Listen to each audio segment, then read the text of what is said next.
Welcome to Module 1, Infrastructure and Services. So, what do we need to consider in terms of enabling mobility and meeting people's basic needs through infrastructure and services in cities? Well, firstly, we need to think about physical access to transport and buildings. That is usually created with able-bodied people in mind.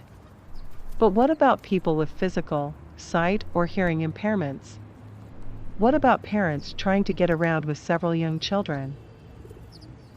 We need to think about economic access. For many, the cost of public transport, for those who are poor and who need to travel through the city frequently, can be a large burden, or actually prohibitive.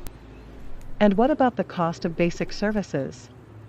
Are people able to meet their basic health and nutrition needs? Meet the costs of decent education for their children?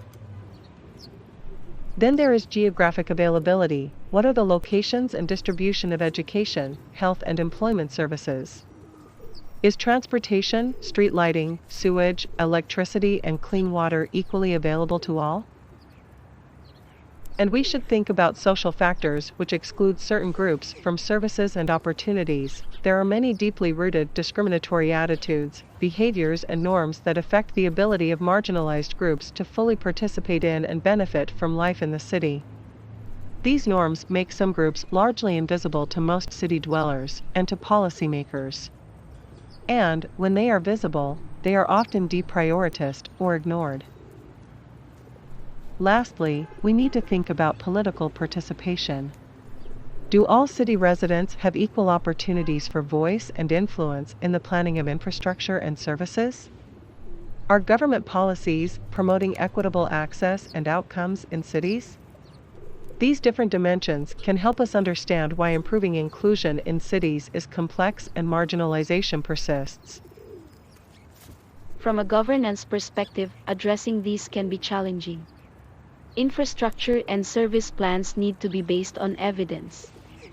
Yet often governments lack data on marginalized groups, on their needs and concerns as well as where they live, where they travel, and how they access infrastructure and services.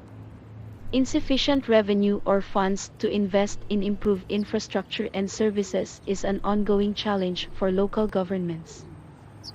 Given their complexity, sometimes it is also unclear which government department or level is responsible to ensure changes are made and with whom they should coordinate. These weaknesses contribute to the rights of marginalized groups not being prioritized even if there is support within government to make such improvements. Let's look at a few examples. If we start from the ground up, then we can look at the challenges faced by persons with disabilities or other mobility challenges. Across all 14 cities, we heard that persons with disabilities face enormous challenges in navigating cities. Sometimes there are no public transport options at all, and in many cities footpaths are in terrible disarray. There are rarely ramps to enter buildings for those in wheelchairs, and there are few supports in public places or street crossings for the sight or hearing impaired. Or consider the perspectives of women. Women often face a whole raft of challenges in navigating cities due to gender unequal urban planning.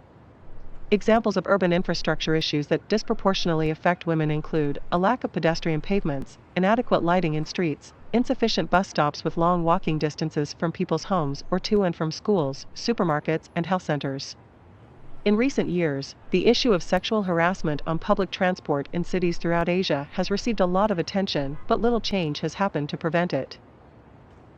And lastly, the experiences of those who live in poor quality housing, particularly informal settlements, face multiple disadvantages. Prominent among these is access to clean water and sanitation.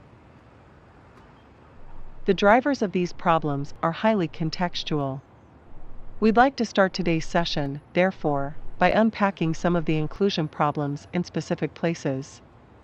We'd like to ask you to tell us, what are the main reasons for these exclusion issues in your cities? Why do these problems persist?